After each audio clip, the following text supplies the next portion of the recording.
And they're still after, but the Republicans, you saw, they're still after Social Security and Medicare. I'm not going to let that happen. Flashback. When I argued that we should freeze federal spending, I meant Social Security as well. I meant Medicare and Medicaid. I meant veterans benefits. I meant every single solitary thing in the government. And I not only tried it once, I tried it twice, I tried it a third time, and I tried it a fourth time. Raising the cap, raising the retirement age for people who are now 30 years old, raising the tax on Social Security, cutting benefits. They're all things that have to be discussed, quite frankly. How can you explain this? How can you explain the fact that grown men and women are unwilling to budge up till now, and still some of them are still unwilling to budge, by taking an absolute position, my way or no way? That's not governing.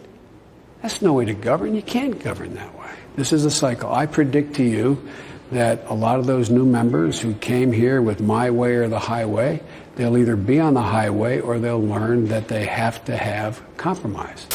Meanwhile, the Social Security actuary, the guy who runs it, says the plan, like Donald Trump says he wants to institute if he gets reelected, he says will bankrupt Social Security by 2023.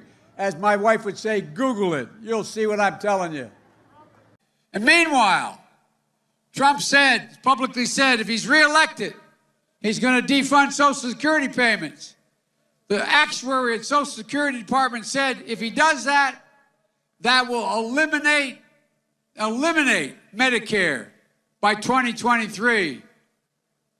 After all the people who rely on Medicare. It's not going to happen, by the way. We're not going to let it happen. But that's his plan.